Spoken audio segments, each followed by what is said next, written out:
Words for a moment. Can I ask a question? Yes, you can ask a question. I'll probably repeat it. You might not, because this is something we sort of covered last week. Okay. Okay. First, he wants to know that it says that Samuel appointed his son's judge. And he wants to know, that's what he says the Bible says. Now, I'm just repeating to you word by word. Well, let's not repeat a false question. It does not say that Samuel appointed them as judges. It simply says... how does it say? You got the wrong translation. I know.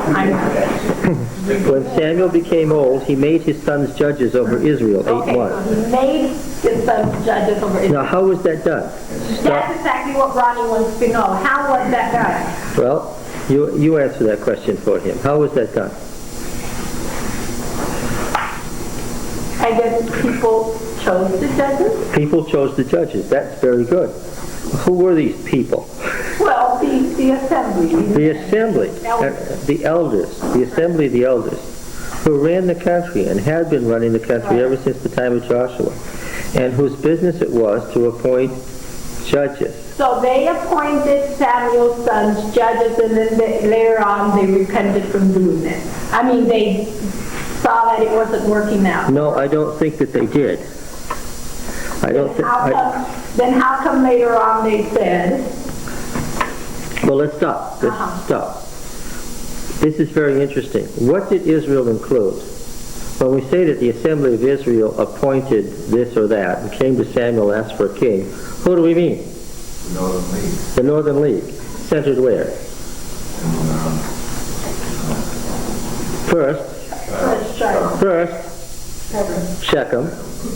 Then, after the Abimelech disaster, then Shiloh. Then, yes, okay.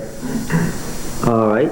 And specifically, my question is directed at this. Who was not included? Judah. And what was included in Judah?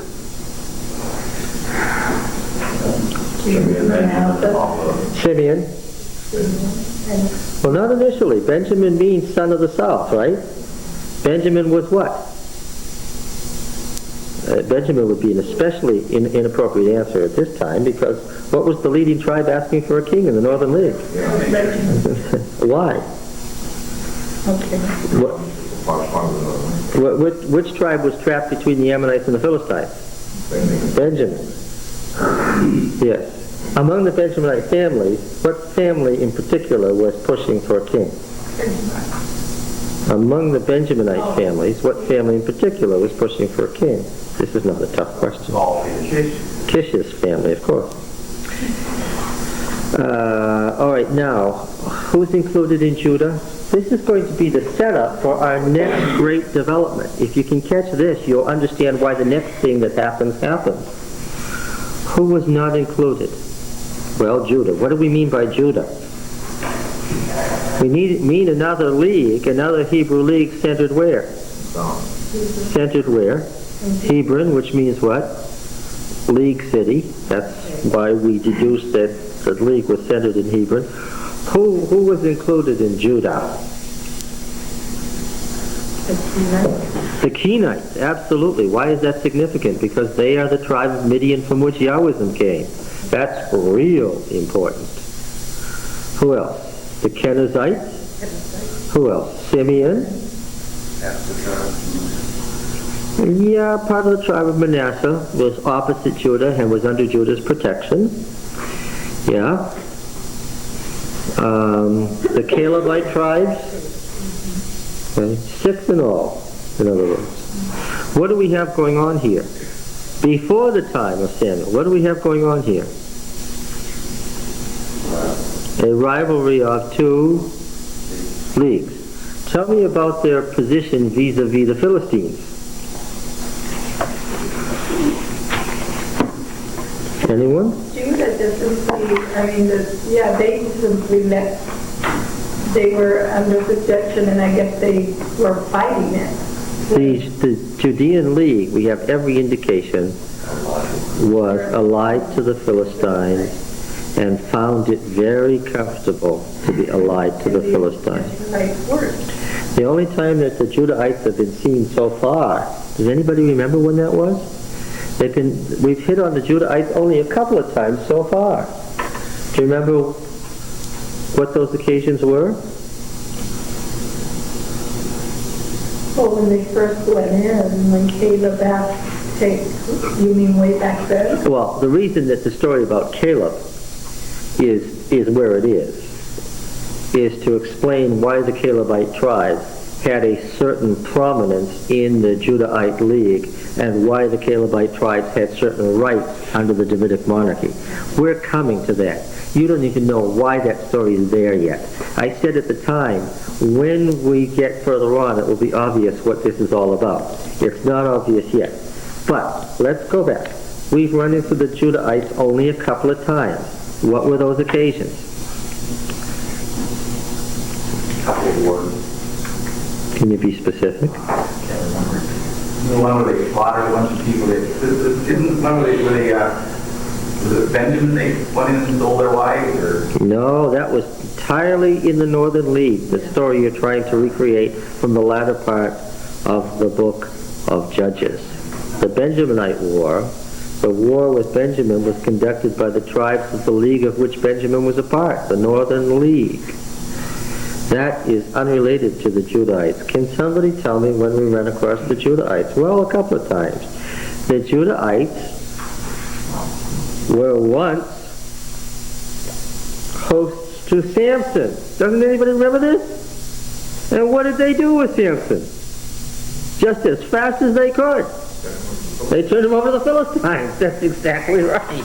And Samson knew that they would, and he extracted a promise from them. What? They would have gone themselves. If I surrender to you, this tells you something about the league. If I surrender to you, I want one thing, which is what? That you won't, come on, kill me yourself. What does that indicate? They weren't friendly with Okay. Now what's another occasion? Another occasion was the unhappy time when the ark arrived at Beth Shemesh, and the Judahites grabbed it in great glee and did what? Did all the wrong things with it. Yes. And lost it to the Gibeonites. Now the Gibeonites have the ark. This is going to prove disastrous momentarily. Keep in mind that the Gibeonites, that is to say the Hivites, that old Canaanite league that surrendered to Joshua, has the ark. This is going to prove disastrous momentarily. Keep it in the back of your mind. Now, and what's the condition of Shiloh?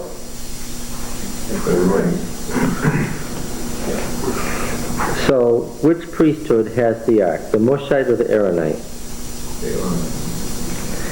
The Hivites, on their own hook, have gone and gotten a what? An Aaronite priest. Now, where would they have gotten an Aaronite priest? Keep. Not in Judah. What? Where were the Aaronites? They were in the south. They were in the south. So what does that tell you? Why would the Gibeonites have gotten the priest from the south? More on this momentarily. Now, where were Samson's sons judges? In the south. In the south. This is very noticeable and quite dramatic. I meant Samuel. Where would you expect them to be? In the north.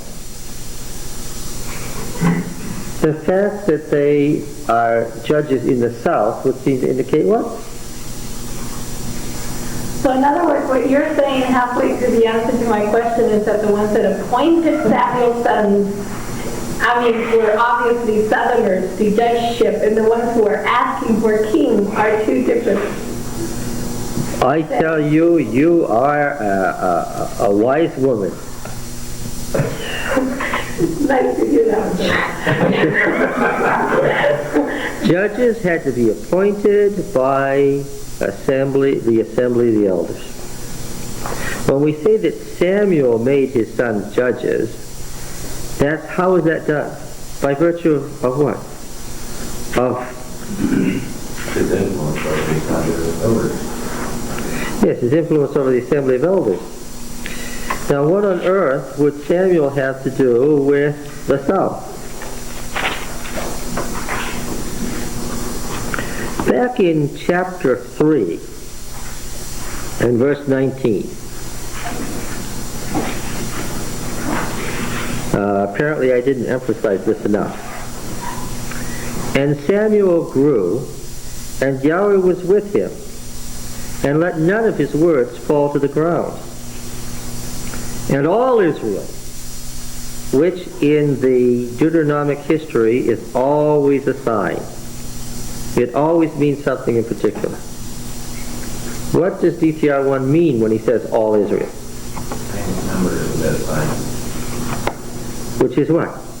Both Judah and Israel. Yes.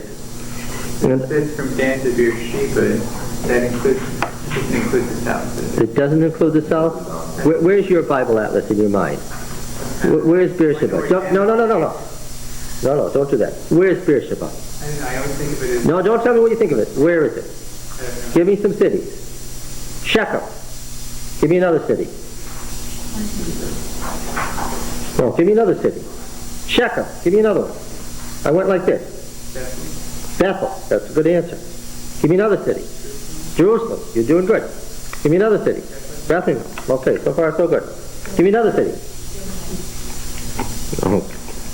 Give me another city. So that's where it fades out. That's what I want to see. It fades out south of Bethlehem with your mind. Okay. See? It was easy to find out. All we had to do was get his mind's map and see what was on it. Okay, now put on your mind's map. Richard, don't look in there. Put it in your mind's map. South of Bethlehem, the next big city we're going to look at on the ridge is Hebron. Why is that important? Southern League, yes. And the next big city way down at the bottom of the ridge, where it fades out into the southern desert, is Beersheba. Okay? Now you know. So what does the phrase from Dan to Beersheba mean then? Because where's Dan? I know you know that. Yeah, right under Mount Hermon. Okay. So from Dan to Beersheba means what? Both the northern and southern. Most of the northern southern league. See how easy that was? Okay, now. And all Israel, from Dan to Beersheba, knew that Samuel was established as a prophet of Yahweh, and Yahweh appeared again in Shiloh, and so forth. So Samuel was the judge of both leagues. Yes. Now, what do you think effect this would have had on the Northern League?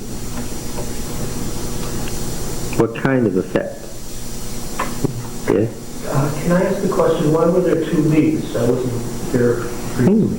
That's a good question. Why were there two leagues? I repeated it, Don. Why were there two leagues? Two different priesthoods. Well, that's an easy one to answer. Why were there two priesthoods? You got the Aaronites and the Mushites. The Aaronites and the Mushites. Okay, that's easy enough. So they just kind of split the whole mess up. And also Judah. So you think that the two leagues developed because of the two priestly families? That's your political religious analysis of why the two leagues came to be. Okay.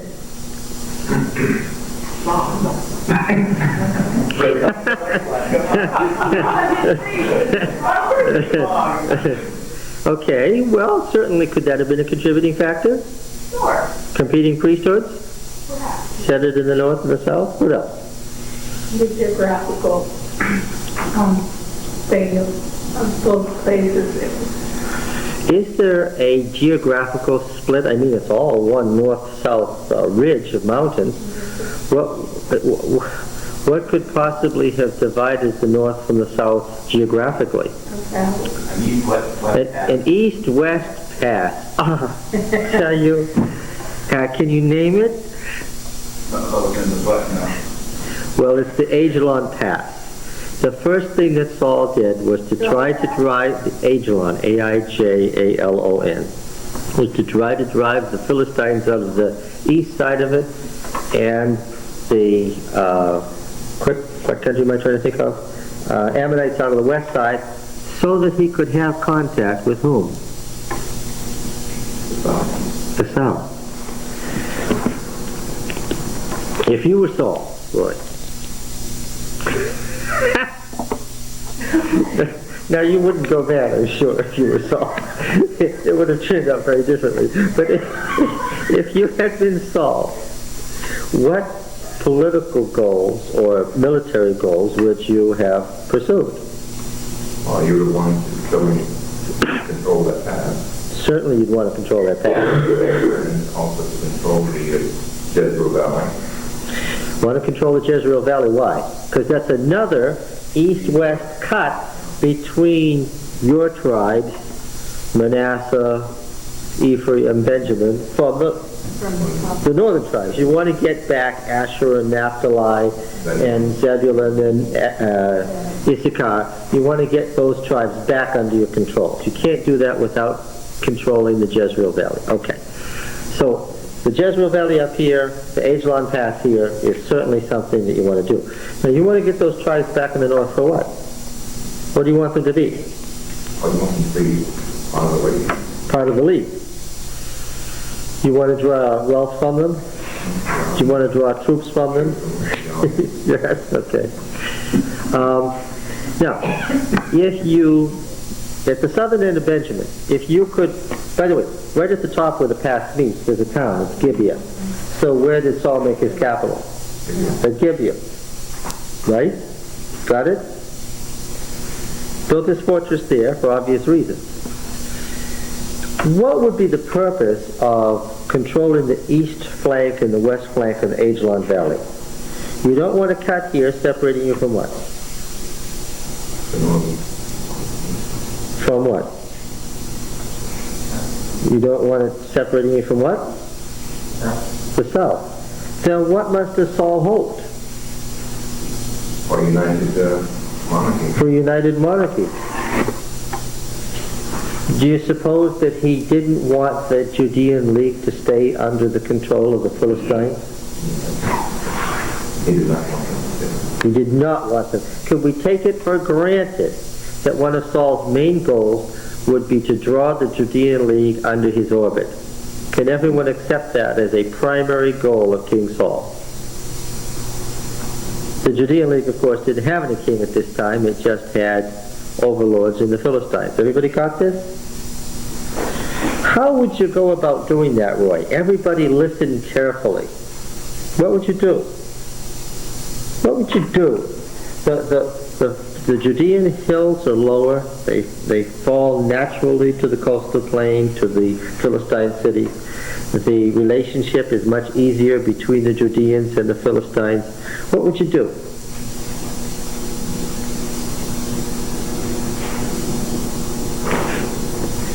Well, there was one thing that you already come, I'm not sure what happened here, but I mean, intermarriage was always the way to... Intermarriage. Okay. Roy says that one avenue open to King Saul would have to draw the Judean League into his orbit would have been intermarriage. Anybody agree with that? Have any feeling about that? He only had one wife. He didn't marry a bunch of people. No, but he had concubines, which is what? Subwives that didn't have the same legal rights as the one wife. Okay. If you only had one wife, what other avenues are open to you? Sons marry the daughters of whom? Who would you? The leaders of the Southern League. Okay, that's what you could do with your sons. Did you have any daughters? Yeah, who he married. What would you try to do with your daughters?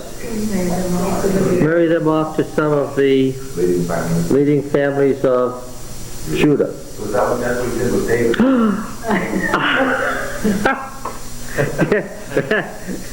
Did you all hear what he said? He said, so that's what he did with David. Does it make sense? You clear? What was David doing at the court? He didn't just happen to be there, and he didn't just happen to be one of the top people in Saul's court. What was his function? Huh?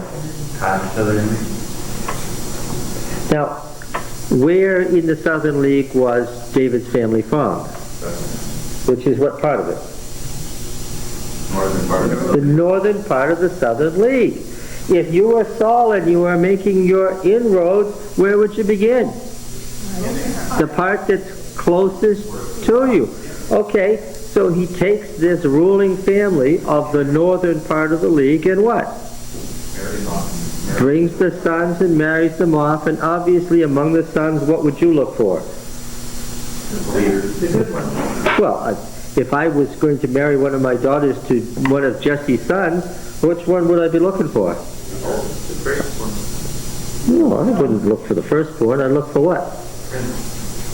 Well, who's that going to be? The firstborn, he said. Not necessarily what? The best warrior. The best warrior, of course. We're talking about intermarriage of the warrior class. I'd be looking for the best warrior. Ah, okay. He got into trouble.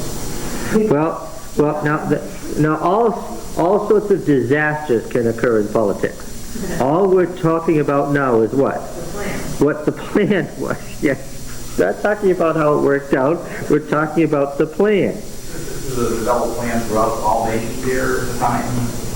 Well, look. You understand that Palestine was a very valuable piece of property, right? And that there were several folks who wanted it. The folks on the coastal plain wanted it all. The folks in the mountains wanted it all. The folks east of the Jordan River on the high plateau wanted it all. And what are we talking about here? We're talking about who's going to get it. We're talking about the showdown. Right? Okay. What are some other things that you could do? A-I-J-A-L-O-N. Should you just attack the Philistines? Can you just attack them? Be easier to buy in. Well, yes, eventually, what would you have to do? Yeah, you have to take over the Philistines because they have Judah and everything. Yeah, eventually, well, you have to have a showdown war with the Philistines. Yes, but if it was me, and the Philistines had all the chariots, and the Philistines had the modern methods of warfare, and the Philistines had all the iron weapons, I would put that final battle off, how long? For as long as I could. Well, how can you put a battle off? Well, wait for them to attack instead of attacking. One way not to get them to attack is what? Go along with them as far as you can. Yes. What else? Where you do fight, what kind of fights are you going to have? Guerrilla war, right? He who fights and runs away, what? Lives to fight another day. Okay. That's the principle of guerrilla warfare. You don't want to get them mad either, that you, so you would probably use some type of non-connecting guerrillas. Mercenary troops. Try to foment other troubles for the Philistines. Try to foment trouble for them elsewhere. Say, let's make some trouble for them in Judah, while what? While we get Israel into shape. And in fact, what did King Saul do? That's exactly what he tried to do. Foment trouble for the Philistines in Judah as he gathered his strength in Israel. So far, Saul doesn't look insane, does he? No. So far, everything he did, viewed from 30 centuries later, looks what? Looks like just the series of things you would have to do if you intended to win. I have to assume that King Saul what? Wasn't insane. At this point, he intended what? He intended to win. He had a plan. And he worked that plan. Okay? Now then, there is, of course, then, this problem that we haven't really answered. How did we get these 2 leagues in the first place? Well, we've answered it partially. One was, there was a great geographical cut that ran across, east-west, across the southern end of Benjamin, that separated the Northern League from the Southern League. Another thing that's very obvious that you may not have taken into account, how far did most folks travel in their day? 40 miles. Yeah, so that if you lived in Ephraim, what might you never have laid eyes on? Judah. Yes. Yes, absolutely. Yes. Odd would be the northerner who'd ever seen Beersheba. He might have heard about it in stories about Abraham and Isaac, but he would never have seen it. In the same way, somebody living in Hebron would probably not ever have seen Bethel. Get it? So what happens when people live apart from each other? They're all totally ignorant of each other, right? And do they develop their own traditions and their own ways of seeing, especially if they have rival priesthoods? And ways of speaking. Yes, their own dialects. We saw that in the Sibylla-Shibboleth thing. The Transjordanians could tell, Jephthah could tell who the Ephraimites were and could kill them when they tried to cross the fords at night. And we've seen enough of the inter-Nicene warfare of the Hebrew tribes to know that there were sectional rivalries, weren't there? The far northern tribes fought separately from the central tribes. The central tribes fought separately from the Transjordanian tribes. The Transjordanian tribes fought separately from the southern tribes. Another thing they worked was their brothers. Yeah, yes, that's a good point. We have to contend with the fact that they were relatives. Now, why does John make a good point about that? Families can have a way of... What is the rivalry? And familiar with rivals are worse than others. Well, the Benjamite War, they except for 600 men, they killed every man in the tribe of Benjamin. That tells you something about... Now, transcending this, and in a sense it was Samuel's fault, transcending this was Samuel. In Israel, from Dan to Beersheba, knew that Samuel was established as a prophet of Yahweh. The very fact of Samuel's existence could cause people to imagine what? United. Yes. The fact of loyalty to the person of Samuel on the part of all parts of the Hebrew tribe could make you think of the possibility of what would be a united front like. Now, I'm sure that the Northern League viewed Samuel with mixed emotions. Why would the Northern League have viewed Samuel with mixed emotions? First of all, was he influential? I would venture to say, Roy, that he was the single most influential person since Moses. When people looked at him, what do we know they saw? Saw Moses. Well, yeah, let's go back to that section in Deuteronomy. We said that while we could never prove it because Samuel didn't write his name across the top, there is no doubt that beginning at Deuteronomy 16 and verse 18, we've got what?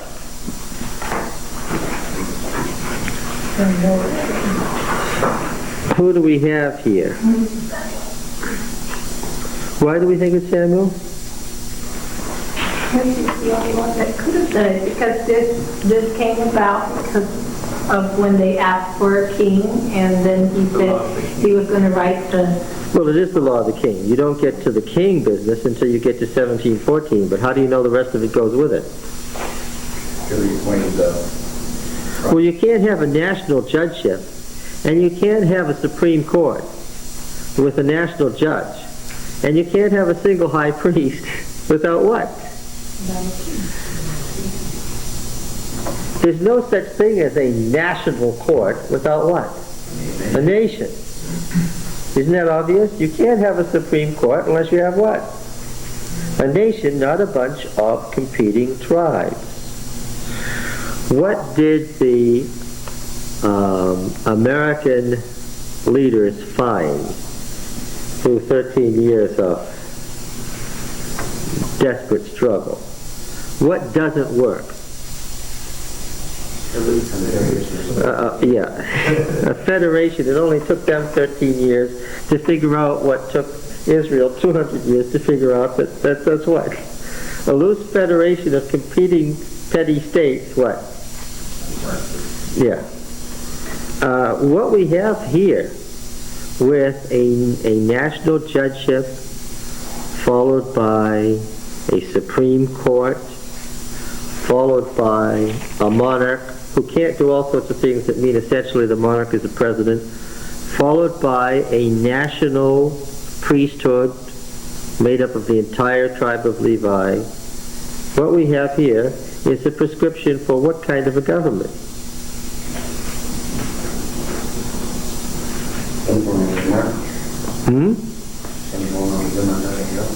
Yes, some form of a democratic government. For what? For a nation. This is a national government. If a case can't be decided on the local level, and if it can't be decided by the tribal judges, then what? Then take it to the Supreme Court. What kind of a government are we describing? A national government. Right? Now, let me play the fundamentalist devil's advocate here. I'm going to be the fundamentalist devil today. Moses wrote these words. I know because my Bible says so. It's all prophecy. Yeah, Moses was prophesying about something 500 years away or 400 years away. We just smile. Well, don't smile. Tell me what problems I may just have involved myself in by saying that. Is there any problem with that?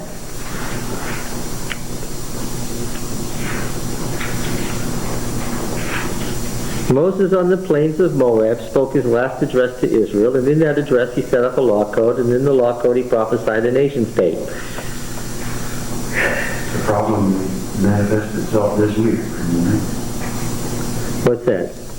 The people on the strip, across the strip, don't want to form allegiance to Yeah, but Indians or the Israelites. They want the land, and they have an American accent, a Brooklyn accent. They say the Bible and God gave us this land. that's true. The American Jews are the worst of the worst over there. They're not going to give up the land because they are fundamentalists. And they say what? God gave the land to whom? Our fathers. And therefore what? As fundamentalists, they know what? God's word is always true, therefore what? They're not going. But I want you to tell me, I'm speaking as a fundamentalist now, my Bible says that Moses is speaking, and Moses spoke these words. Moses set all this up. Moses, I'm talking about the Moses of the Exodus. Moses, the lawgiver, gave these laws, and that's that. Well, in the first place, why would Moses talk about anybody sitting on their throne? Moses prophesied a king. When you talk about what they're going to do in their town, you really have town. So Moses was prophesying about when they came into the land that they'd have towns. Huh? What? It sounds good to him.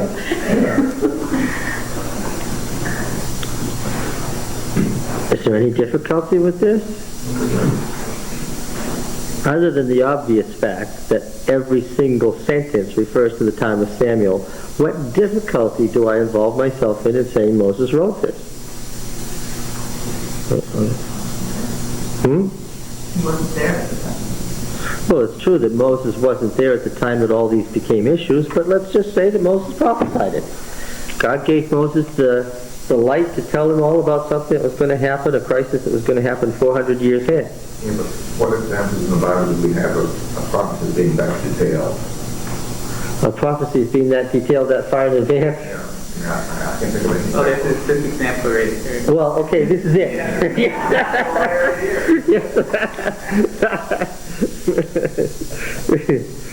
All right, so that's not going to help a fundamentalist at all. He's going to say, having eyes you don't see. Come on now, what difficulty does this involve? First of all, what is the most significant part of the whole passage about the law of the king? The setting up of what? Of the prophet. Now, how long had they been using the term prophet in Samuel's day? They hadn't. What did you say? They hadn't. They hadn't been using the term prophet? No, but Moses was a prophet, so he prophesied of a prophet. No, anyhow, yeah, they hadn't. How do you know that? It says somewhere that they call them seers. Yeah, it does say somewhere. That somewhere is 1 Samuel 9 and verse 9.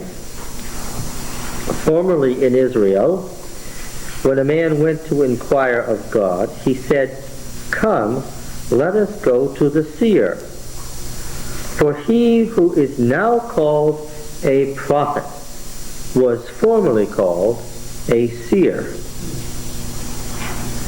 So the most significant part of the law of the king is the setting up of a prophet, and we find out that the very concept did not exist until when? Well, Samuel, until late, not yet when Saul went to see him when he was a young man, not until later than this.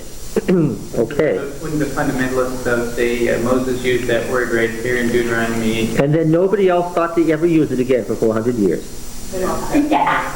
That. Does that make any sense? Is that even a defensible argument? That Moses used a word that nobody knew the meaning of, that had not come into vogue, and then nobody thought to use it for 400 years, and then all of a sudden at Samuel's time somebody started using it. Is that a defensible argument? No. What other problem do we have? The biggest problem we have is that the text says, who wrote the law of the king? Where does it say that? Oh, you mean in Deuteronomy? No. First It said in 1 Samuel where? Oh, yeah, it says Samuel wrote this all down, and, Where does it say that? there's that. 9, 1 Samuel 10:25. 10:25. Then Samuel told the people the legal duties of kingship. Question. If this whole long passage had been in Deuteronomy for 400 years, what would Samuel not have had to do?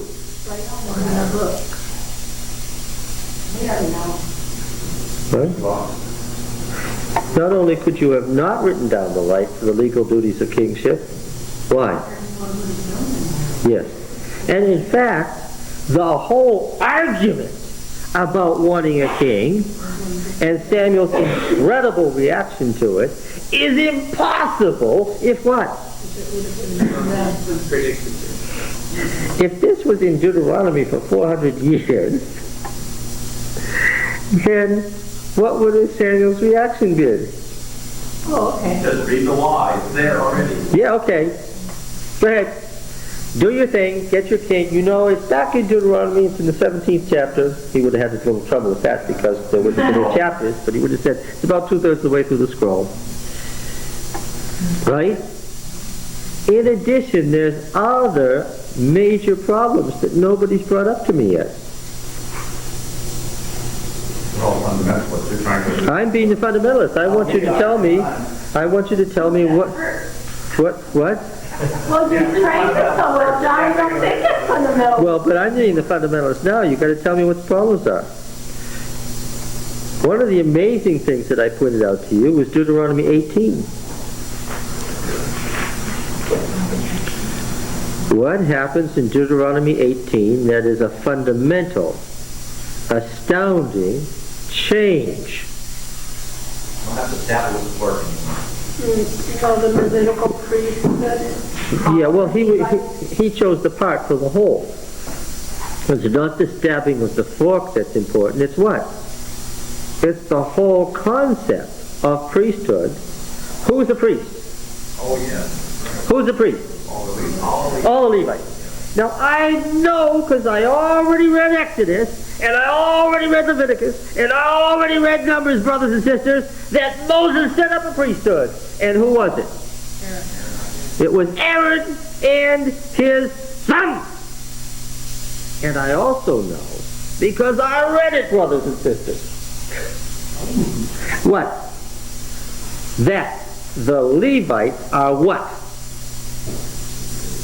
Are the slaves of the, not, put a word in front of it, of the Aaronites. You got the problem? If the fundamentalist mind wants to say, man, it's all Moses, then what problem do you have? And Moses is contradicting himself. Yeah, because the Levites, Gershom, Kohath, and Merari, are the temple slaves who are there to take care of the tabernacle and nothing more. They are not priests, and they are forever barred from being priests, and one of them tried to become a priest, and what happened? He and his friends were burned to a crisp. Remember that? And what did Moses say? Go get their censers, because they offered incense to God. Go get the censers out of the ruins of their bodies. That's what happened to Levites who wanted to be priests. And what is it here? He changed his mind. Moses changed his mind. Okay. All right. All right. What other inconsistencies are there?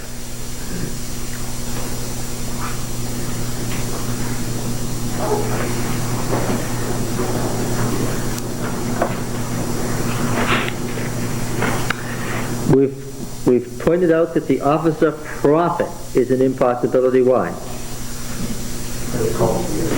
And not just that they were called seers, it's that the very function prophet has a different political and religious function than did the seer.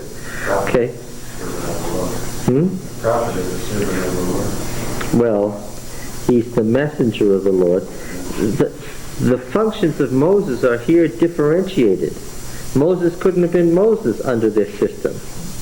Is that right? Why? Who exercised all these functions? The chief judge, the priest, the prophet, that is the seer. Well, yes, everybody from Moses to Samuel who held the office did these functions. You shall not plant any trees in Asherah beside the altar of Yahweh your God. Were they having a problem with the Shirim in Moses' time? No.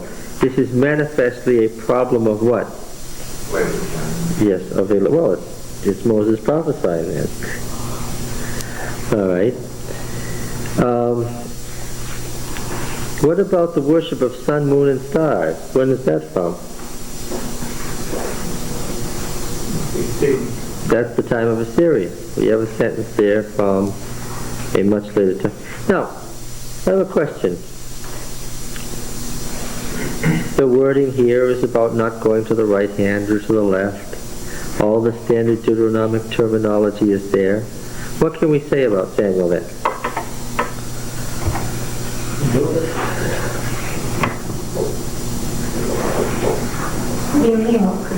In relation to D, who is D? D is the formulator of the core of Deuteronomy. He's not DTR 1, the historian of the time of Josiah. He's the original Deuteronomist. What can we say about Samuel in relation to that? Huh? Came after him? Could have been him. Yes. D could well be Samuel himself. Because there's an interesting theological concept in the law of the prophet. I hope you catch this. Exegetically, this law of the prophet is going to, we're going to be talking about this all the way to Revelation because it appears again and again. This is what it says. The Lord your God will raise up for you a prophet like me. Who's the ostensible speaker? Whose is the speaking voice? Moses. Now how is this prophet to be like Moses? From among you, from among your brethren. We noticed the same thing when we saw the king. The coming prophet who is like Moses is going to be like Moses, or what?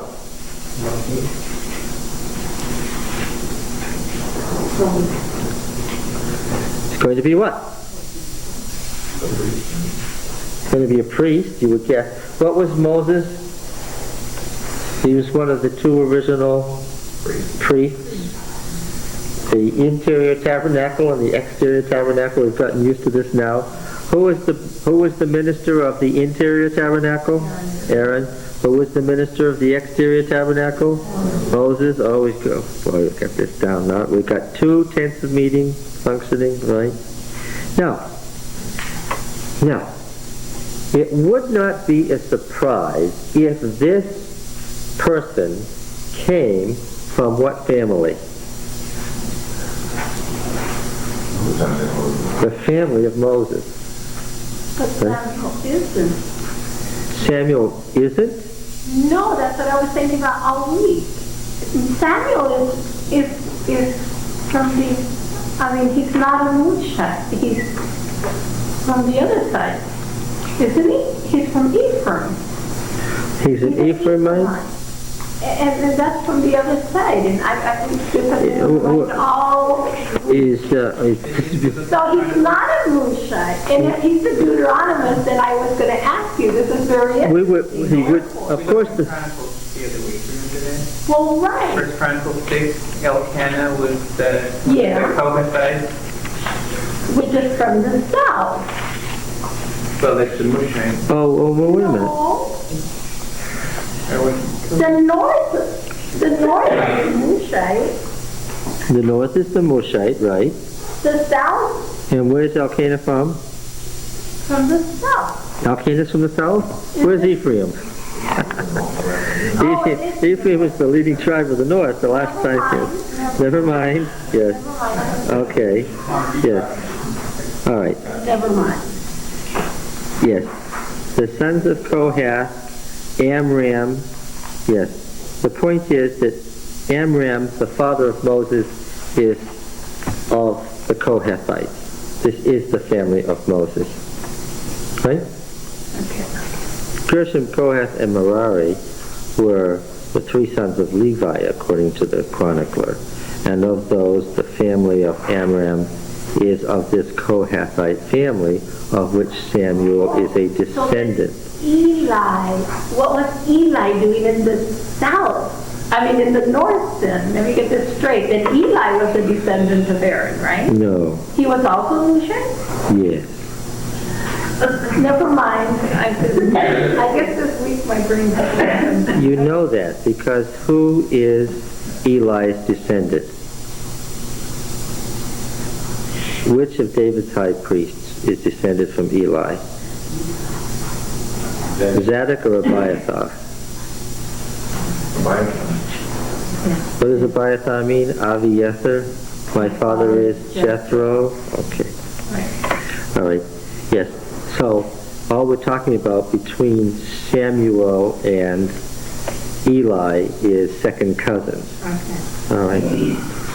Now then, the Lord your God, Yahweh your God, will raise up for you a prophet like me from among you, from your brethren. Him you shall heed, just as you desired of Yahweh your God at Horeb on the day of the assembly, when you said, let me not hear again the voice of Yahweh my God, or see this great fire any more, lest I die.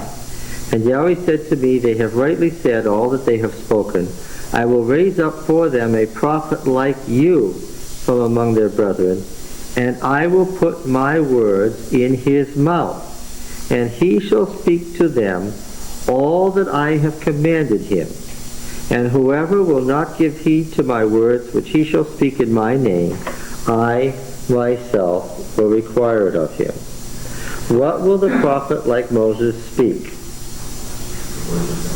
The words of Yahweh that are put in his mouth. What did Moses speak? Which were put in his mouth. So that if we could identify this prophet like Moses, who would we be listening to? Yahweh. Through Moses, to whoever this person is like Moses. Theologically, this person can speak in Moses' name and what? He wants to help. Yes, because this is the promise that's being fulfilled, that God would use Moses as an intermediary so that they wouldn't have to listen to the voice of God directly. The law of the prophet in Deuteronomy 18:15 and following. And one took this to be Samuel writing this, so then it could be mean that Samuel's saying that God will raise up another prophet. Oh, that's exactly right. Samuel is writing about himself. This would not work as a method unless the people already believed what? I am saying that. You do understand that I'm saying that Samuel wrote this law. But is he writing it as if it were Moses writing it, or is it writing as if Well, wait a minute. What's the speaking voice in Deuteronomy? No. What's the speaking voice in Deuteronomy from beginning to end? You don't need to turn the page to answer this. This is not a trick question. What's the speaking voice in Deuteronomy? The Lord God. No, it's just laws that doesn't really... What's the speaking voice in every verse of Deuteronomy, in every sentence of Deuteronomy? What's the speaking voice? Why is this a hard question? What is the speaking voice in Deuteronomy? Well, if it says raises up like me, that sounds like first person. Forget this law. What is the speaking voice in Deuteronomy? Well, it's Moses. It's Moses speaking to what Israel? What Israel? What is no Dan and no Bishop? What? Absolutely wrong. Come on now. Israel, after his last address to Israel. Where are they? The plains of Moab. And what generation Israel is it? The one that was What generation? Give me a number. This is Moses speaking the new covenant to the second generation obedient Israel. Right? The concept of the new covenant is a prophetic concept, right? And a new covenant was necessary. Why?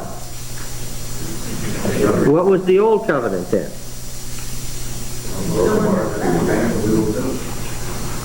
What was the old covenant then? Was the first generation made where? At Sinai. That's why you should not have answered that way. The speaking voice is Moses speaking to the second generation obedient Israel, entering a new covenant. In case you've forgotten it, let me repeat again. Deuteronomy is a covenant ceremony. How often would Deuteronomy have been read? Every 7th year. Deuteronomy is a covenant renewal ceremony from beginning to end. It was created as a ceremonial work to be read to all Israel when they entered the covenant at the beginning of the new sabbatical year. It is a new covenant by definition. It is not the old covenant which was broken. It is the new covenant which we are now going to enter. It was created for ceremonial purposes.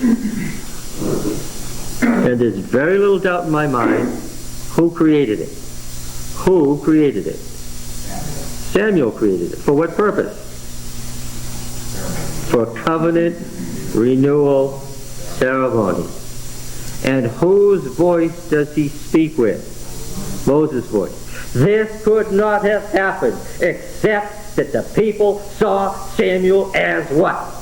As the new Moses. I said, when I asked the question, how influential was Samuel, that the answer is what? He was the single most influential person since Moses. The people, a new office was created in his time. The people saw him as what? As the new Moses, the new lawgiver. leading them into a new covenant relationship. How successful was Samuel as far as the people saw it? 1 Samuel 7.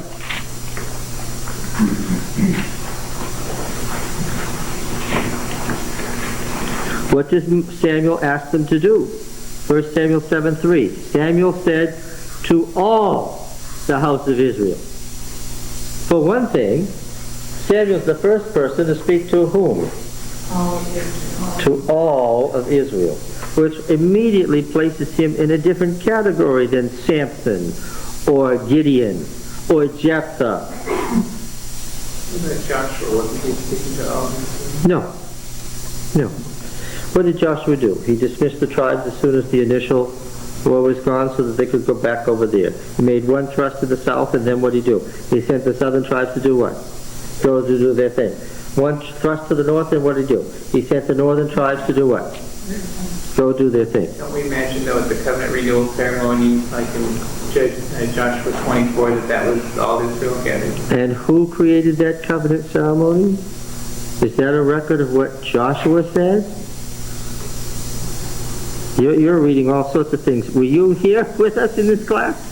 Then Samuel said to the house of Israel, if you are returning to Yahweh with all your heart, then put away the foreign gods and the Asherim from among you, and direct your hearts to Yahweh and serve Him only, and He will deliver you out of the hand of the Philistines. So Israel put away the Baals and the Ashtaroth and served Yahweh only. Is that a big statement? Yes. And who does this happen under? And Samuel said, gather all Israel at Mizpah, and I will pray to Yahweh. So they gathered at Mizpah and drew water and poured it out before Yahweh and fasted that day, and said, we have sinned against Yahweh. And Samuel judged the people of Israel at Mizpah. Now the Philistines heard the people of Israel had gathered. The tyrants of the Philistines went up against Israel. When the people of Israel heard that they were afraid of the Philistines, the people of Israel said to Samuel, do not cease to cry to your God for us. How did Moses fight wars? What? When God, right? When the Amalekites came to attack Israel, what did he do? He sent out the armies of Israel, but what? He lifted up the rod and what? And cried to Yahweh all day and what? He didn't go out and fight like Gideon, did he? No. All right. So Samuel took a sucking lamb and offered it as a whole burnt offering to Yahweh. And Samuel cried to Yahweh for Israel, and Yahweh answered him. As Samuel was offering up the burnt offering, the Philistines drew near to attack, but Yahweh thundered with a mighty voice that day. What does this thundering with a mighty voice remind you of? You've got to catch the image. What? Yes, the imagery of Sinai. The storm god appearing. What has Yahweh done that He hasn't been doing for centuries with the coming of Samuel? He came back. He appeared. It says that Samuel what? Saw Him. Remember that? Yahweh stood forth and saw Him, and Yahweh appeared again at Shiloh. For the first time in centuries, somebody is saying what? I have seen Yahweh face to face. And when the people saw that, they said what? This is another Moses.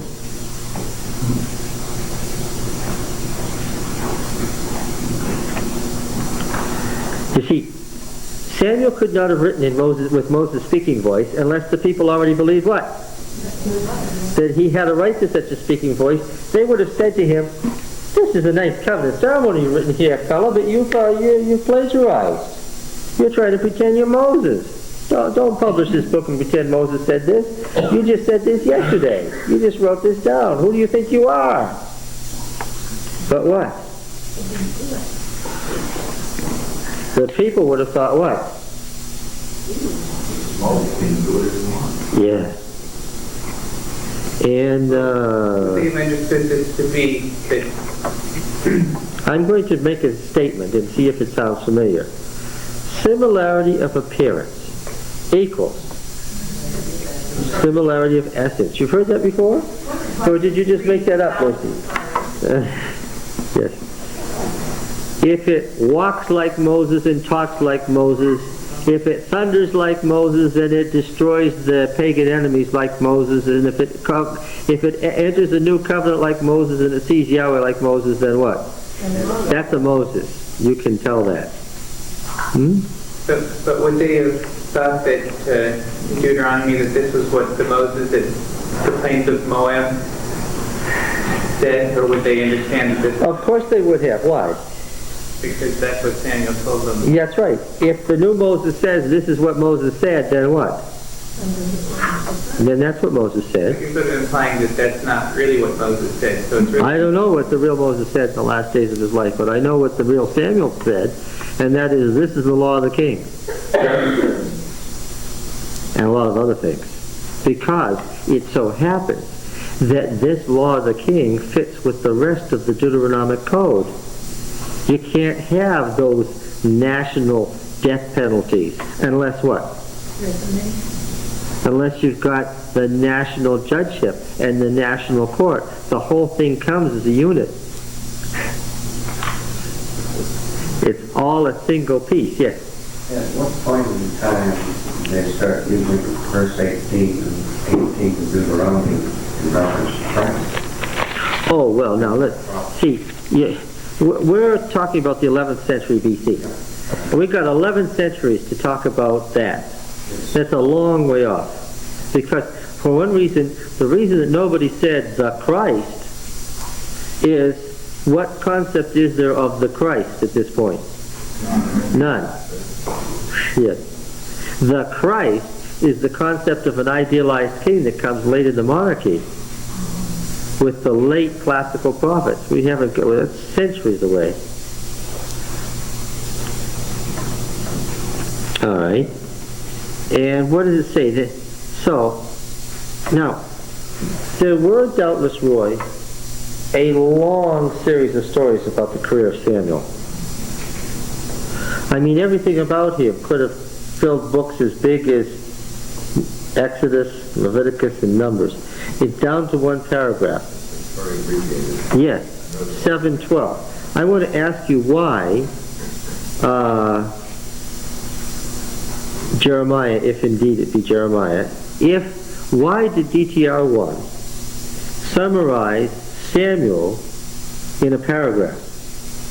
Then Samuel took a stone and set it up between Mizpah and Jeshanah and called its name Ebenezer, for he said, thus far the Lord has helped us. So the Philistines were subdued and did not again enter the territory of Israel. And the hand of Yahweh was against the Philistines all the days of Samuel. The cities which the Philistines had taken from Israel restored to Israel from Ekron to Gath. And Israel rescued the territory from the hands of the Philistines. There was peace also between Israel and the Amorites. The remainders of the Canaanite population, there was peace. Why has he reduced it to a paragraph? Because those lines are back after Samuel. No, I don't think that's the reason. The last of the judges, the last of the Savior. Well, yes, he was the last of the Savior judges, but why has our historian abbreviated the career of the greatest person since Moses into a paragraph? It's a powerful paragraph, but why does he choose to give us a paragraph instead of 1st, 2nd, 3rd, and 4th Samuel, all about Samuel? Because he's written so much about it in other places. He had written so much about it? It's already been written in other places. It was already written. All he has to do is gather it and then add, this is the way it was. Yeah. In the time of the Deuteronomic historian, what was still around among the prophetic records? Those are very 10 volumes. What? Those are David's. Yeah, well, the 10 volumes about Samuel. Yeah. Right. The reason... Cut them off and open them up again and write the... When you stop and think about it, what has the Deuteronomic historian told us about Moses? About the Exodus from Egypt, the great signs and wonders that Moses did in Egypt. all about his family life and his personal affairs and all the wars of Moses and all the victories that he won and all the things that happened in the wilderness. What has the Deuteronomic historian told us about that? Nothing. What does he assume right from the beginning of Deuteronomy? Yeah. When Deuteronomy does allude to Moses or events in Moses' life, it does it how? By way of assuming what? That you know the details and don't. He doesn't give us any history of Moses. Therefore, when I ask you the question, why doesn't he give us any history of Samuel? What's the answer? If he omits Moses, is it a surprise that he omits Samuel? He doesn't tell you about Moses and Samuel. Why? He goes to great lengths to tell us about Joshua. He's created a book. He strung together and expanded this old book of Saviors into the book of Judges. Why does he do that? There's things he thinks we need to know. But about Moses and Samuel, what? Unfortunately for us, what? As far as the career of Samuel, the next time we find him, he's an old man, and the only reason he's here is so we can talk about the rise of monarchy. As far as Samuel from a young man to an old man, what do we have? We've got this paragraph. This is irksome. But nevertheless, what? That's what we have. But don't, because of the brevity of this, miss the point. And what's the point? Samuel was the single most important religious figure in Israel other than Moses before the monarchy. Right? If you want to go to the two great high points, they're Moses and Samuel. That's the age from Moses to Samuel. And the Deuteronomist presents it as such. After Samuel, what? Yes. A different kind of thing. Yes. Why does it say then in chapter 31, verse 24, and it came to pass when Moses had made an end of writing these words of this law in a book until they were finished, that Moses commanded the Levites which bear the ark of the covenant? Oh, yeah. Yes. Deuteronomy 31. Yeah. 24. Moses wrote this law and gave it to the priests. Now, you weren't here when we talked about the structure of Deuteronomy 31. It contains 4 separate sources that are piled together, and they're unfortunate. If you'll read through, you'll see that nothing hangs together. Moses dismisses the elders are still standing beside him. After the elders are standing beside him for a while, he asks for the elders to come back. It's because we've got several different stories here. What is the law which he wrote and put into the Ark of the Covenant?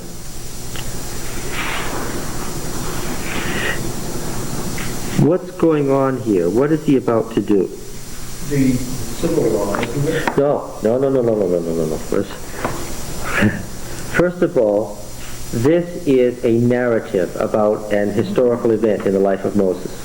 What is it that Moses is doing? Do you have a heading in your Bible? The law to be placed in the ark. What's above that?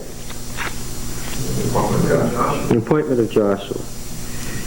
So, do you read 31:1? Can you read these words with me? So Moses continued to speak these words to all Israel. What does that tell you? What do words like "so Moses continued to speak these words" tell you? What kind of words are those? Yeah, who writes those kinds of words? An editor writes those kinds of words to make things hang together. And what he says is, I'm 120 years old this day. I'm no longer able to go out and come in. Yahweh said to me, you shall not go over this Jordan. Yahweh God himself will go over before you. He will destroy these nations before you so that you shall dispossess them. And Joshua will go over at your head as Yahweh your God has spoken. And then he gives Joshua a commission. Be strong and of good courage, verse 6, right? And we're going to find that he keeps saying to Joshua to be strong and of good courage. In verse 14, and Yahweh said to Moses, behold, the days approach when you must die. Call Joshua and present yourselves to the tent of meeting that I may commission him. And Moses and Joshua went and presented themselves at the tent of meeting. We already know which tent of meeting this is. Is this the interior or exterior tent of meeting? Yeah. Yahweh appeared at the tent in the pillar of cloud and stood by the door of the tent. And Yahweh said to Moses, da-da-da-da-da-da-da, and read verse 22. So Moses wrote this song that same day. This is the introduction of the Song of Moses. And he taught the people of Israel. And Yahweh commissioned Joshua, the son of Nun, and said, Be strong and of good courage, for you shall bring the children of Israel into the land which I swore to give them. I will be with you. And then the story breaks off, and we have time to listen to the Song of Moses. And in Joshua 1, what's the story? God says in verse 5, No man shall be able to stand before you all the days of your life. As I was with Moses, so I will be with you. I will not fail you or forsake you. Be strong and of good courage. You see those words? See verse 9, Have I not commanded you, be strong and of good courage? What feeling do you get about Joshua? I've been afraid. He's not weak and he's brave. What? What feeling do you get about Joshua that he keeps being told, be strong and of good courage, be strong and of good courage, be strong and of good courage?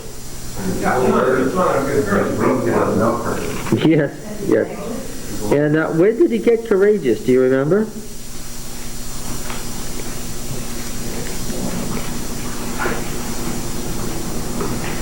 Does anybody remember when he got courageous?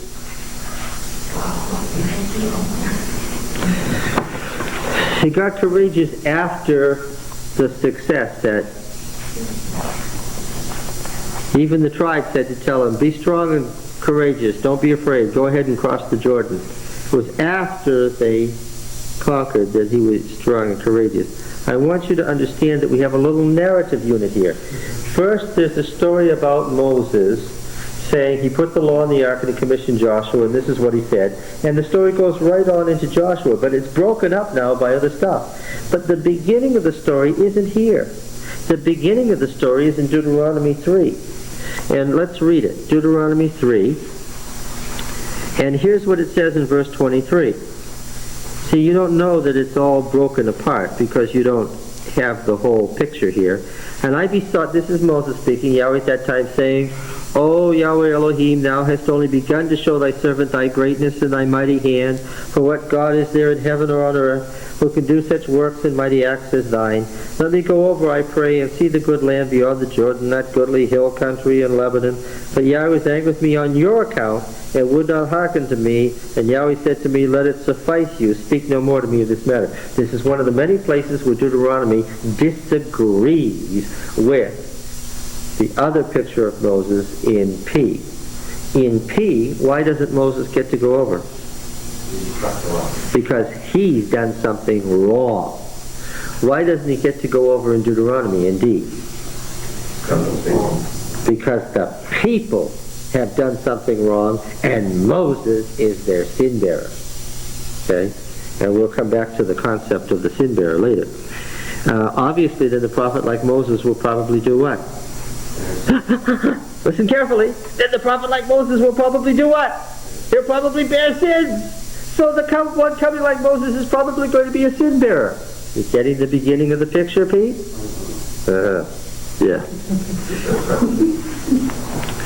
All right. Say, what did Moses do in Egypt? They weren't called miracles. Wonders, mighty wonders. They weren't called wonders. He said it. Signs. He did great signs. Ed, your question last Sabbath morning was what? How does the Gospel of John present Jesus? Moses was the one who gave the tabernacle. The glory of Yahweh descended onto the tabernacle, right? And Moses did what? He did signs. And those signs delivered Israel and brought destruction to those who didn't believe. Right? Now in the Gospel of John, what happens? Jesus does signs. And those signs deliver some and destroy others. Get it? In the first century, they believed there was a prophet coming like like Moses. Yes, that's why we have certain terminology. Keep your finger right where it is in Deuteronomy, because I'm not finished answering your question. But in John 1, there's certain terminology that gets covered up by the translation that you should be aware of. It's the key to what's coming. Now, Ed, there were two particular groups who believed that the coming figure who would end the age, the eschatological figure, was the prophet. The prophet. There were two groups. The Essenes and the Samaritans, in particular, believed that the one coming to end the age was the prophet like Moses. The Essenes and the Samaritans. Now, in the Gospel of John, Jesus is what? Or, let me repeat it again. There were two groups that believed, yes, or Samaritan, yes. Would it surprise you if we found Essene or Samaritan terminology in the Gospel of John? No, okay. Now then, what did Moses speak? What did Moses have?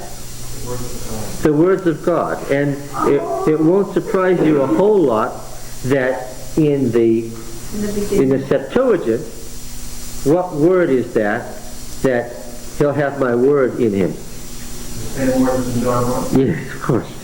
It's the logos. Yes. The pre-existing word. Right? All right. And, of course, there's all kinds of echoes of Genesis here, isn't there? There was a tradition that Moses wrote Genesis, and that Genesis 1 was Moses about the creation, right? What's the first thing God did? God said what? Let there be light. In the beginning, anarche, it says in the Septuagint. And how does the Gospel of John begin? Anarche. The Word was with God, the Word was divine. He was in the beginning. All things were made through Him, and without Him was not anything made that was made. Genesis 1 is in mind here. In Him was life, and that life was the light of men. The light, doxa, is the word for the glory, right? The kavod, the glory that descended from Sinai onto the tabernacle. Okay? And so we read in verse 14, and the Word became flesh and what? Skene, tabernacled among us. Okay? So the Word became flesh and tabernacled. It's the word for Shekinah. Remember the Shekinah? The indwelling glory of God in the tabernacle. The glory descended from the mountain. The kavod descended from the mountain onto the tabernacle. And Yahweh Shekinah in the tent.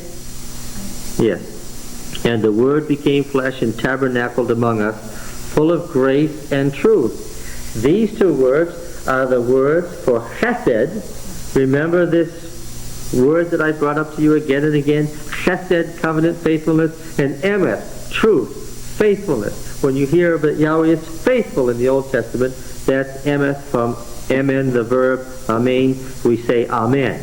Let it be faithful, let it be done, let it be fixed. The same word. Okay? Full of chesed and emet.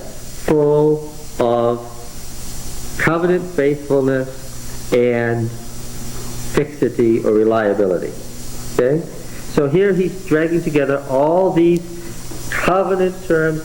You can tell that the person being talked about is the one coming who is like Moses. We beheld his glory, doxa, such glory as the unique Son from the Father. All right? John bore witness and cried, "This is he of whom I said, he who comes after me ranks before me, because he was before me. And from his fullness we have all received." Now John, of course, is the prophet. You understand that John is the stand-in for the prophet. Later on he's going to say, the law and the prophets were until John. John is the prophet. John is the old age. Okay? For the law was given through Moses, but grace and truth, chesed and emet, came by Jesus Christ, by means of Jesus Christ. There's clearly a comparison and contrast to Moses, and here's the one, the eschatological figure who's greater than Moses. It's very clear what he's doing. And this, no one has ever seen God, right? Is that true? No one's ever seen God? What was the tradition? That Moses had seen God. No one has ever seen God. The only Son who is in the bosom of the Father, he has made him known. And this is the testimony of John when the Jews sent priests and Levites from Jerusalem asking, who are you? He confessed. He did not deny but confessed, I am not the Christ. And they asked him, what then? Are you Elijah? He said, I am not. Are you the prophet? Who is it he? It's Deuteronomy 18. Are you the prophet? He answered, no. So they said, who are you? He said, what do you say about yourself? I am the voice of one crying in the wilderness, make straight the way of the Lord, from the second Isaiah, when God's glory is going to be revealed to all nations, as Isaiah said. So he's the forerunner of the impending glory. Yes. I had a footnote in my today's English version in referring to the prophet here, saying that the Jews had a tradition that there was a prophet that was going to prepare the way for the Messiah, but that somehow didn't seem right to me, because John says that he is not the prophet, but then he goes on to say that he is the forerunner of the Messiah. Well, but you're missing the point. Who's the prophet? Who's the prophet in the Gospel of John? Who is the coming prophet? Christ, yeah. So it would be a mistake to say that they were viewing the prophet as being a forerunner of the Messiah. When you say they, the Jews, as soon as you say the Jews believed anything, right away I know that you're generalizing so badly that you're not doing exegesis. The Pharisees, the Sadducees, the Essenes, the Samaritans were at war with each other. They were at theological war with each other. And what we want to know is who believed what specifically. And then we'll find out the origin of the gospel. Okay, Ed? I've as good as told you the origin of the gospel is either from the Samaritans. And there's a third possibility. Since the Essenes and Samaritans both hated the priesthood in Jerusalem, right? And since their Samaritan works turned up at Qumran, and since the Palestinian text of the Old Testament that's witnessed at Qumran is the same Palestinian text that the Samaritans used, that what? No. That the Essenes and Samaritans may have influenced each other in their theology, and that the Gospel of John is simply what? Yes. From that anti-Jerusalem. It's very important. What did the Essenes call the folks who lived to the south of them? To the west of them, up there at the top of the hill. The Essenes were priests. They were Zadokite priests who had fallen out of favor in the 2nd century BC. The Essenes were a priestly class who thought their cousins, the priests running the temple, were wicked. They were the bad priests. And they frequently referred to those folks as what? Tell me what you know about the Gospel of John. The Jews. They referred to the people in Jerusalem with the scornful title, the Jews. While we, the sons of light, say, the Jews say. No, there's an irony, right? And the Samaritans, of course, referred to their favorite theological enemies, their cousins, as what? The Jews say. And because the people in Judea were so straight-laced and so perfect, Roy, and were too good to come in contact with the Gentiles, and looked down on Galilean Jews as a subclass, because the Galileans lived up there among all the riffraff of the nations, right? It was called Galilee of the Gentiles, right? It was known that if you were a Galilean, what? You were some kind of impure sub-Jew. Well, of course, if you look at people that way, they'll probably respond in kind. How did the Galileans refer to their brethren in the south? They scornfully called them the Jews. Right? Okay.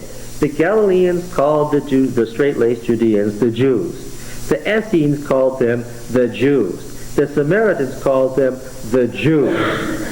In the Gospel of John, the folks who don't believe are what? The Jews. Does that give you a hint about the background? Okay, now then. So there's the prophet like Moses. Getting back. We were in the middle of a narrative, but I told you that wasn't the beginning of the narrative. Moses was saying he wanted to go in and see the land in Deuteronomy 3. And we began at verse 23, and he was told in verse 26, let it suffice you, speak no more to me of this matter. Go up to the top of Pisgah, and lift up your eyes westward and northward and southward and eastward, and behold it with your eyes, for you shall not go over this Jordan. But charge Joshua, and encourage him, and strengthen him. Encourage and strengthen. What did Moses say to him? Be strong. Strengthen him. What did Moses say?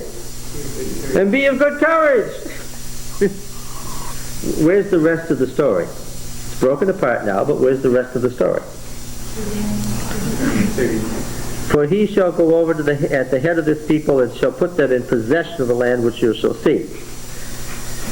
Where's the rest of the story? Well, not even in Joshua 1. It's where? It skips over to Deuteronomy 31, and then the narrative. Look, originally, once upon a time, there was a story. And the story said that Moses wanted to go into the land, but he was told by God he couldn't. And God told him instead to encourage and strengthen Joshua. So he did what? He called Joshua and encouraged and strengthened him, and then he took him and commissioned him in front of the tent of meeting, and then he died, and what? Joshua was told by the Lord to be strong and good courage and go do it. And so that was the rest of the story. It was all one story once upon a time. Why is it so broken apart now? Now, what's the next thing that happens? Verse 4:1, and now, O Israel, give heed to the statutes and ordinances which I teach you. Right? We're about to get some. You shall not add a word to the command which I command you, or take from it, that you may keep the commandments of Yahweh your God, which I command you. Now, Moses gives a long speech on the importance of keeping those commandments. Where do we actually hear the commandments? At the beginning of 4:1, which is the very next verse, he says, I'm about to tell you some commandments. They're really important. You've got to do these if you want to live. And he goes on and makes that point. When does he finally mention those commandments, word for word? Deuteronomy 5. And what does the law turn out to be? The Ten Commandments. In the Deuteronomic form, of course. Right? So, all right, now then, when he breaks off then, at the beginning of when he breaks the story off, chapter 10, there's a long section about the importance of spirituality of the law, but there's a narrative story in here. The narrative story has been greatly expanded by all this sermon material. But at that time the Lord said to me, good, we're back to the story. Hew 2 tables of stone like the first, and come up to me on the mountain and make an ark of wood, and I will write on the tables the words that were on the first tables, which I broke, and you shall put them in the ark. So I made an ark of acacia wood, and hewed 2 tables of stone like the first, and went up the mountain with the 2 tables in my hand. And he wrote on the tables, as at the first writing, the 10 words which Yahweh had spoken to you on the mountain, out of the midst of fire, on the day of the assembly, and Yahweh gave them to me. Then I turned and came down the mountain, and put the tables in the ark which I had made, and there they are, as Yahweh commanded me. Okay, got the picture? Where did he put the law? In the what? In the ark. Okay. And what does it say in chapter 31? Now, the story is badly broken up by all this sermon material and all these laws. But when we pick up the story again in 31:9, so Moses wrote this law and gave it to the priests, the sons of Levi, who carried the Ark of the Covenant, to all the elders, and Moses commanded them to da-da-da-da-da-da. What was the law in the original story that was referred to? The Ten Commandments. God wrote them, and what? And Moses wrote a copy that the priest could have access to. Why did the priest need a copy they could have access to? Because presumably, what would they not do? Yeah, they shouldn't be opening the ark to take what? to take the Ten Commandments out so they could read them. Now what were they again? Let's go get them out of the ark and see what they are. Lift it up. Oh, there they are. Yes, again. I remember now. Here's what they are. Instead, Moses is pictured as what? Writing a copy. But the verse as it now stands, broken up from the original narrative, and with all this legal material in between, makes it look like what? Well, makes it look like Moses wrote what? And of course, this was the editor's purpose, by the way. This is not accidental. This is deliberate. It makes it look like what? Moses wrote what? This whole, everything in between. Yes. That's a good question. All right.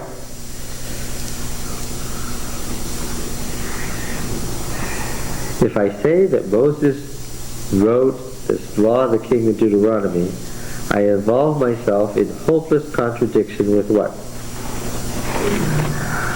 With what? With what has been said about Moses where? In Exodus, Leviticus, and Numbers. I end up having the Bible arguing with itself. Unless I say that theologically there is someone speaking with Moses' voice in Deuteronomy who has every right to do so and who the people accepted as Moses, who entered them into a new covenant. And I can find such a figure as I read on. And who do I come to? It's Samuel, yes. And so when I come to this whole long section that has to do with all the concerns of the time of Samuel, when I read the Deuteronomic Code and it's all stuff that was happening at the time of Samuel, am I surprised? No. Okay. By the way, Samuel started Holy War again, didn't he? Right? He followed the Holy War principles in the way that Moses did. He didn't say, let's get a bigger army than the Philistines and crush them that way. He said what? Yes, that's right. And so here in Deuteronomy, what do we find in the Deuteronomic Code? All these laws about what? There's a whole set of laws that could be labeled how to conduct a holy war. Right? Found only in Deuteronomy. None of it is found in Genesis, Exodus, Leviticus, or Numbers. Only in Deuteronomy. Okay. Do you have a question, Lucy? Not at the moment. Not at the moment? I'm just curious. So the Israelites today,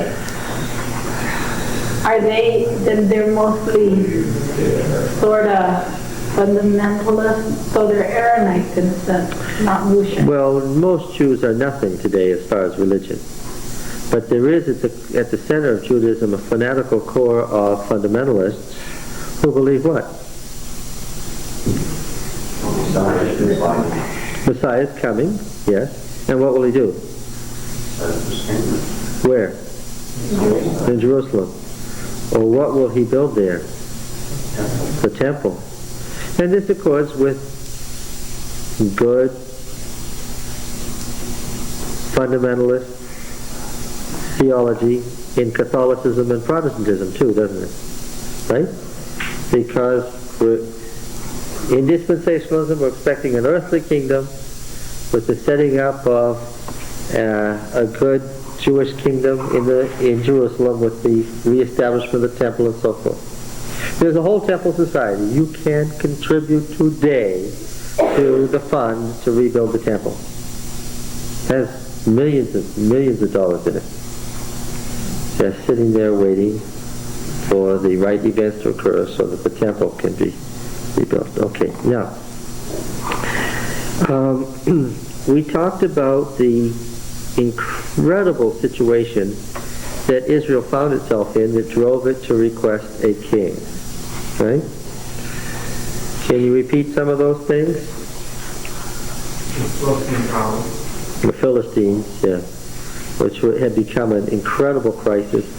They had gone, not only did they have the whole coastal plain, but they had the Valley of Jezreel, and now they had the Jordan Valley. So Israel was on three sides, and of course the fourth side was Judah, but the problem with that was what? They were in the Philistines. They were, in Philistine subjection. So what would you say about the central tribes? The central tribes were surrounded. And of course, What was their relationship to the Transjordanian tribes and to the tribes north of the Jezreel Valley?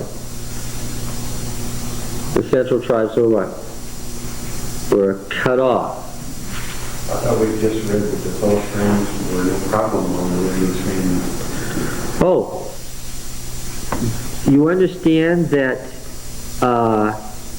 the statement, when Samuel became old, is the motivating factor? Why are the elders concerned at this point? What's their concern?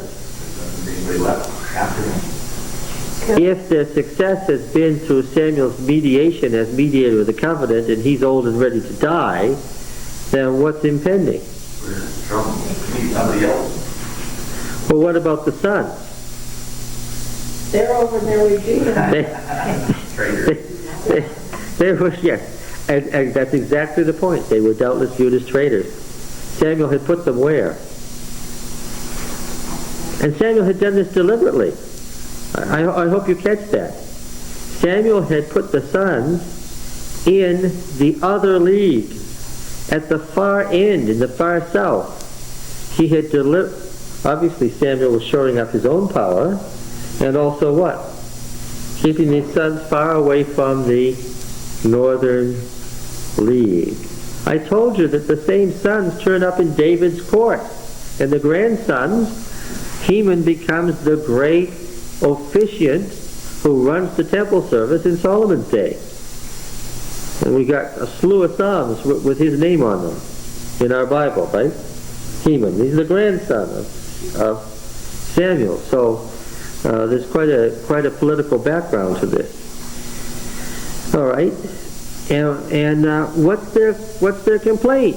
You are old, and your sons don't walk in your ways. What are they saying? It isn't that the Philistine threat hasn't always been there. It's what? That it's subdued in Samuel's time, but what? As soon as Samuel's gone, Coming back. did they see a crisis impending? The worst crisis of their history. Now again, the assembly would be the last people who would want a king. Who stood to lose political power at the hands of the king? They did. Huh? They did. They did.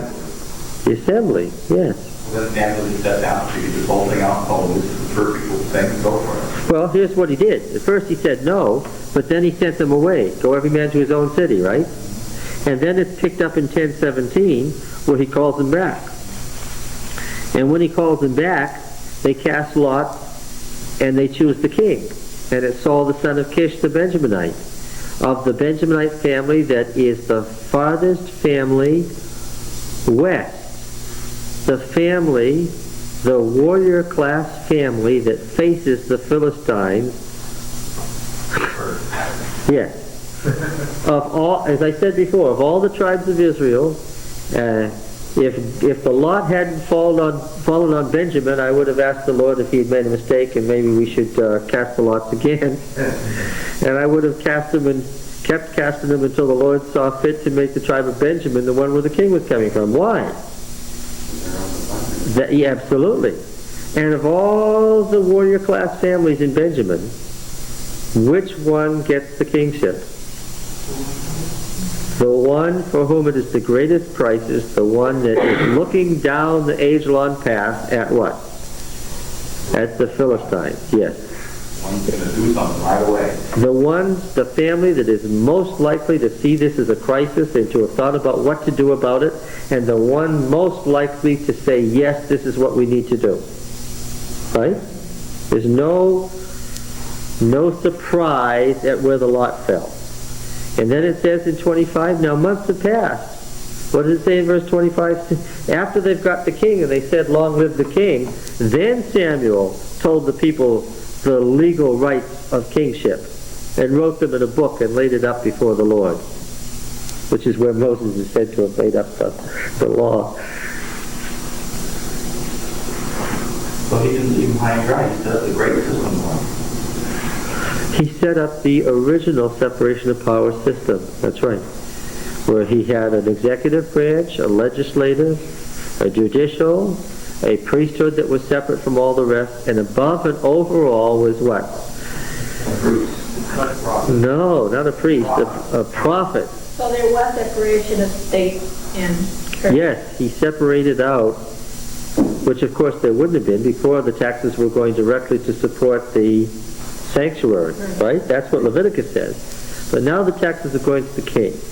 And the priests get theirs from the tithes of the people, which made them semi-independent. And I want to ask you, given King Saul's character and given his goals, could he stand a priesthood that was an independent force that got money directly from the people separate from him? What? Okay. But look, what Samuel has done is a wonderful thing for separation of powers, but it's a disaster for Saul. What can't he do? What can't he do? He can't multiply wives, so there goes the intermarriage deal, right? So he can't have chariotry, so he can't develop a standing army, and he can't meet the Philistines on the plains on their own means. Why? But because he wanted, it's very clear from the law, he would have had the money to be down there pumping money into Egypt to buy Egyptian chariotry, because the word horse actually means chariot horse here. He's specifically forbidden to develop a chariot army. You can understand why the elders were relieved to hear these terms and went along with them, right? Why? It prevents the monarchy, so they thought, from what? Developing into a big Canaanite kingship, like the one described at Ugarit, that this looks so much like. So all Saul had to do was go to the prophet and say, What am I to do? come on, Daniel, do it again, let's do it. Exactly the theological point. Another of the prophets. If Saul was of a mind to go get the prophet and say, let's have a holy war, from the viewpoint of the prophetic writers whose works are now collected in Samuel, that would have been just the thing. But we've already talked about what Saul's plans were. And what were they? They were normally what? Regular plans for political and military development. Right? He wasn't watching too closely to how Daniel was operating before. We're going to see a story that originates from the prophetic circles that suggests that Saul, when he was a young man, didn't even know what? What a prophet was. He never even heard of Samuel. He was out. This is the picture in this story that we're going to read next, and it comes from the prophetic circles, who didn't like Saul at all. So we have to keep that in mind. The picture of Saul here is what? He's out looking for his father's lost asses. And his servant said, And the servant has to tell him what? What to do. Right. And he says, thus seer. Right? And meanwhile, what's Samuel planning to do? This is a completely different picture. What's Samuel planning to do? Anoint him. So he goes up to the high place, and he's given the highest place, and he says, what? What's going on? And the prophet tells him to stay, and he stays overnight, and he says, shouldn't I go back? Daddy's probably worried about me now. And the prophet says what? Don't worry, your father isn't worried about you. And then he says, but the lost asses. And the prophet says what? Don't worry, they've been found. And what finally happens? Where does he end up? The Spirit of God seizes him, and where does he end up? Among the prophets prophesied, which he did or did not want to do. Obviously, he didn't want to do it. Yeah. Oh. What? Oh. Yeah. All right. Now,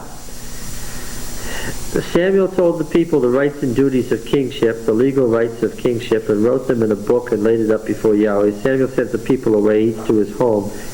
Saul also went to his home at Gibeah, and with him went men of valor whose hearts God had touched. But some of the sons of Belial said, "How can this man save us?" And they despised him and brought him no present, but he held his peace. Then the serpent, the Ammonite. Now we can presume that the king's name wasn't the serpent. Nahash means the serpent? It also means brass or bronze. Tell me where you've heard of this before. Moses had a bronze serpent. Yes. Of course, bronze was mined and smelted in Midian. And they made things of bronze. We even have survived to this day some bronze serpents from Midian from the time of Moses. Beautifully polished up. They're impressive looking things. Anyway, this serpent, the Ammonite, went up and besieged Jabesh of Gilead. Now this is great. This is the pattern that we've seen before. First, we saw this with each of the judges where it was described. First the person is nominated, right? Then he's voted on, right? Remember Jephthah? Then he takes his vow. But now what does he have to do? Well, how will that happen? The Spirit of God will take possession of him, and he will do some mighty deed by which he beats the enemy, like Samson, like Jephthah, and so forth. This is the classical picture of how it works. And then, after he has won that victory, then what will happen? Then he will be given the full authority for which he had been designated. But you only get the authority when? After proving yourself. Yes. Now Nahash the Ammonite went up and besieged Jabesh of Gilead, and all the men of Jabesh said to Nahash, "Make a treaty with us, and we will become your slaves." But Nahash the Ammonite said to them, "On this condition I'll make a treaty with you, that I gouge out all your right eyes and thus put disgrace on Israel," because nobody in the league was able to save them. The Ammonite king wants to disconnect the Israelite tribe from the Israelite league across the river, and to permanently separate them from the Israelite league, that they could forever remember, our brethren didn't save us from this. Okay? What does the Ammonite king want? We saw this in the story of Jephthah. The Ammonite king wants all of Transjordan for himself, and he doesn't want the Israelite tribes to have any loyalty to the other Israelites in the league. Of course, one of the things we said would have to be, one of Saul's great purposes would be to do what? Get the Transjordanians united to the league proper. The elders of Jabesh said, "Give us 7 days respite, that we may send messengers through all the territory of Israel. Then, if there's no one to save us," remember the Savior Judges book? "We will give ourselves up to you." When the messengers came to Gibeah of Saul, they reported the matter in the ears of the people, and all the people wept aloud. Remember, this word people means force, right? The forces of King Saul. Now Saul is not much of a king right now. What is he doing? What is he doing? He's out in the field plowing. Behind the oxen. Saul said, "What ails the people, the force, that they are weeping?" They told him the tidings of the men of Jabesh. And the Spirit of God came mightily upon Saul when he heard these words, and his anger was greatly kindled. Back to Judges.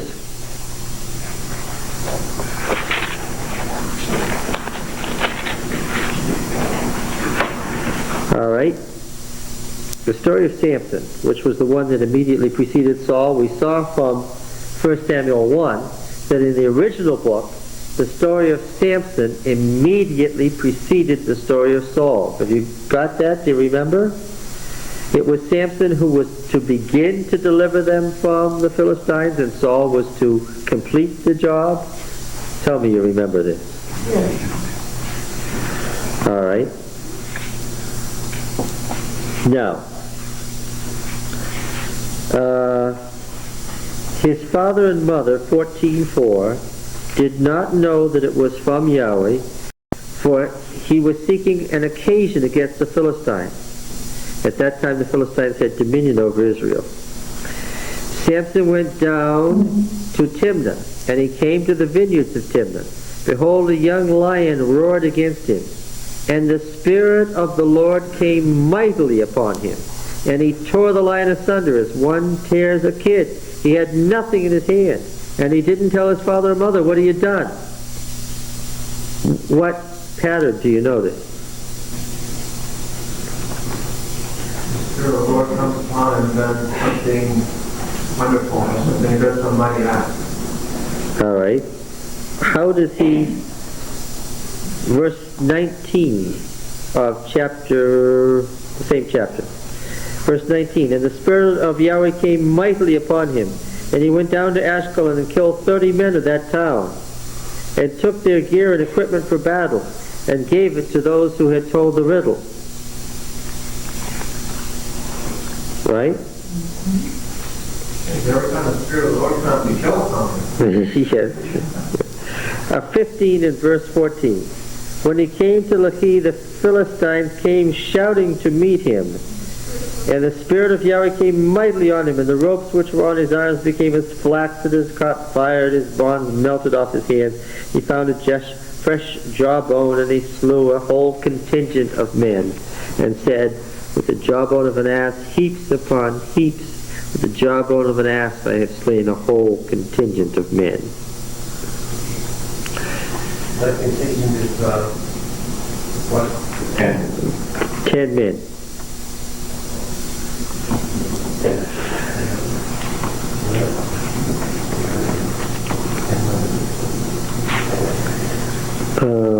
And what feeling do you get about his mental state when the Spirit of God comes on him like this?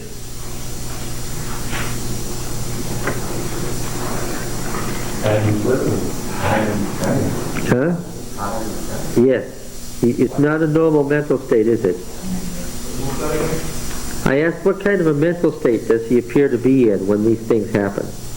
Is it a normal mental state, or some kind of heightened or frenzied or manic state?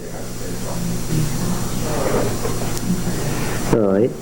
Now what has happened to Saul here? The same thing. That's the point. It's not only the same thing, it's the same thing in the same words. Do you understand that this story is the follow-up of the story to Samson? Is that clear to everybody? What did Samson do on these occasions? Well, he would see something and do some frenzied act. He took a yoke of oxen and cut them in pieces and sent them throughout all the territory of Israel by the hand of messengers. Saul in frenzy does what?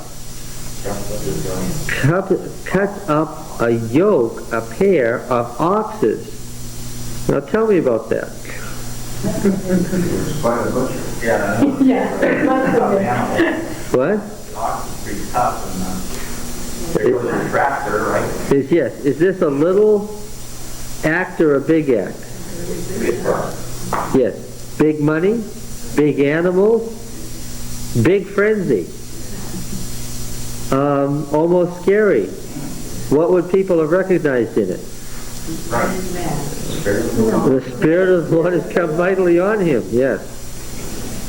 And he sent this through all the territory of Israel by the hand of messengers, saying, does this remind you of the concubine? Whoever does not come out after Saul and Samuel, so shall it be done to his oxen.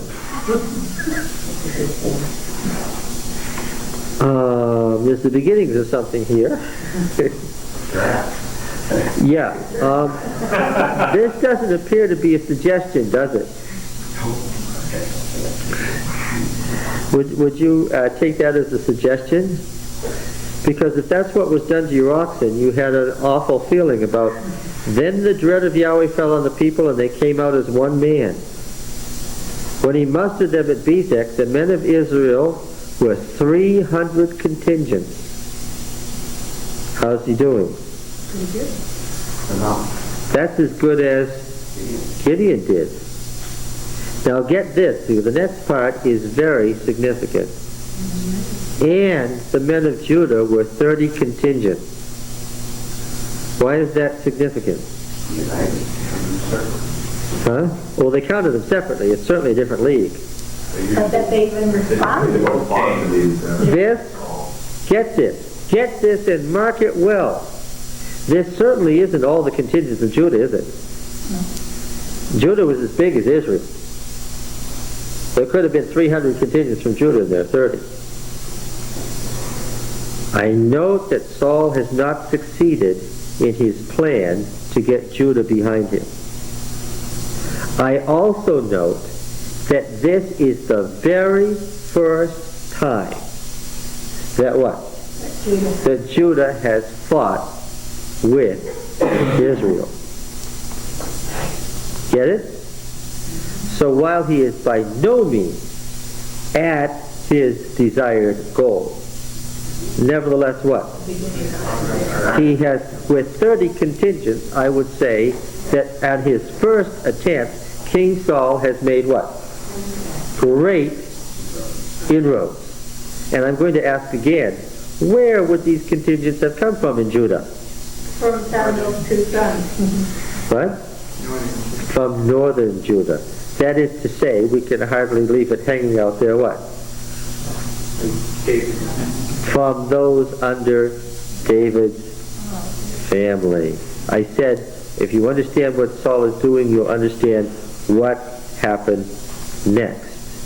Say, if a king is working for Israel, if it seems to be working in Israel, what thought might come? What thought might come? Why don't we join with Israel? Or another thought might come. Why don't we get ourselves a king, a Judean king? Anyway, we're on our way to Jabesh. Thus say to the men of Jabesh, tomorrow, by the time the sun is hot, you'll have deliverance. The big thing that the book of deliverers promised at the beginning was deliverer judges that would deliver Israel. And the messengers came, told them that, and on the morrow Saul put the people in 3 companies. They came into the midst of the camp in the morning watch. When is the morning watch? When is the morning watch? Well, yes. It's the pre-dawn hours. When does Saul attack? He attacks in the pre-dawn hours when the Ammonites, suspecting nothing, what? Yes. And they cut down the Ammonites until the heat of the day. And those who survived were scattered so that no 2 of them was left together. Was this a shock to the Ammonite kingdom?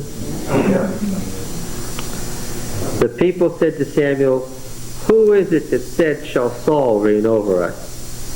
Bring them in that we may put them to death. Saul's initial foray is what? Extremely successful.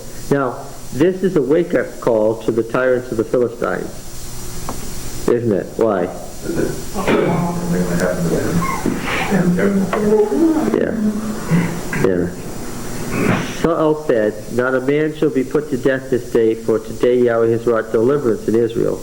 Then Samuel said to the people, come, let us go to Gilgal, and there renew the kingdom, the kingship. So all the people went to Gilgal, and there they made Saul king. I told you that the pattern was what? He was king designate by lot, but not king in the true sense, so what? Yeah, so the charismatic to the coming of the Spirit of God on him had been proven. The Spirit of God comes on him, and it's demonstrated by victory, then what? Then he will be made king at Gilgal, the circle where the assembly met. That's what the circle means. Who sat around the circle? And did so for obvious reasons. Why couldn't you have it a square or an oblong? What? That's right. The tribal elders all wanted it to be clear that what? They were equal. Yes. Oh, that's why the Quakers do that. And there they made Saul king before Yahweh in Gilgal at the circle. So who was sitting around the circle when Saul was anointed king by Samuel in the center? All the elders. They sacrificed peace offerings, which of course you remember is the offerings that you sacrifice when you are rejoicing in well-being. The offerings of well-being.